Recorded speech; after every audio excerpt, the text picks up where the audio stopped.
lebih dari yang diharapkan. Saya benar-benar terkejut dengan keefektifan tablet effervescent lambung Yakumi ini. Sampai sekarang saat saya duduk di sini berbagi pengalaman dengan anda, saya masih takjub dengan keaktifan produknya.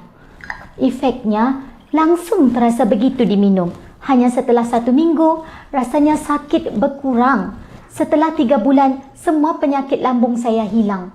Saya fikir ini keajaiban obat atau ramuan ajaib. Saya tidak bisa mempercayainya.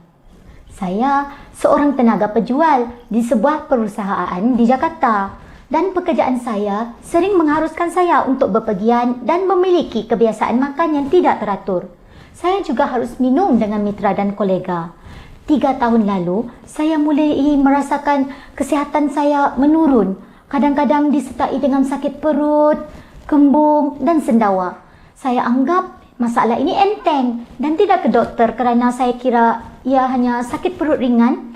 Namun, ketika rasa sakit semakin parah dari waktu ke waktu, saya akhirnya pergi ke doktor tahun lalu dan didiagnosis menderita ulkus lambung dan infeksi Helicobacter pylori. Ketika doktor memberitahu saya bahawa Helicobacter pylori dapat menyebabkan kanker perut, saya ketakutan setengah mati. Saya sudah cukup khawatir dan risiko kanker perut membuat saya merasa lebih cemas dan kesihatan saya menurun dengan cepat. Saya takut terkena penyakit mengerikan ini satu hari nanti. Banyak malam, saya tidak bisa tidur dan hanya berbaring di tempat tidur sambil menangis. Saya minum banyak obat dari resep doktor hingga berbagai obat lambung, tetapi hanya membantu beberapa hari dan kemudian rasa sakitnya kembali. Saya juga harus melakukan diet, tetapi pekerjaan saya membuatnya sangat sulit untuk melakukannya. Memiliki penyakit sangat mengerikan. Syukurlah, suatu hari ketika saya sedang keluar dengan teman-teman, seorang teman memperkenalkan saya pada tablet Yakumi.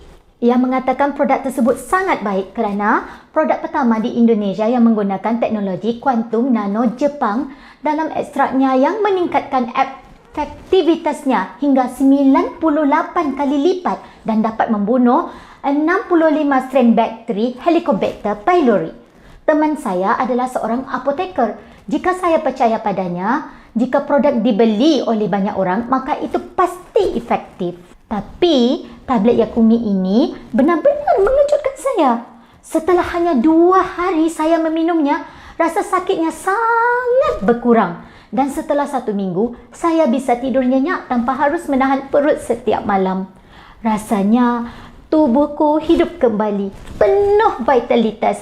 Setelah 2 bulan, saya habis sembuh total dengan menggabungkan perubahan gaya hidup, makan lebih banyak sayuran, berolahraga dan terutamanya tidak melewatkan makan. Setelah hampir sebulan digunakan, saya hampir lupa bahawa saya pernah sakit. Saya bisa makan, kulit saya lebih sihat, perut saya tidak sakit lagi dan saya tidur nyenyak setiap malam. Baru-baru ini, ketika saya pergi untuk pemeriksaan, bisul di perut saya telah membaik lebih dari 95%. Terakhir kali saya pergi kontrol, doktor juga terkejut dengan perubahan kondisi saya. Mukosa lambung sudah sembuh total. Tidak ada lagi borok atau reflux asam dan tingkat bakteri Helicobacter pylori menurun drastis. Saya benar-benar berterima kasih kepada semua ahli dan doktor yang meneliti produk hebat ini, menyelamatkan nyawa pasien seperti saya. Mereka yang menderita sakit perut dan dinyatakan positif Helicobacter pylori harus segera menggunakan Yakumi untuk memulihkan kesihatan perut dengan cepat dan mengurangi risiko komplikasi berbahaya dari penyakit lambung.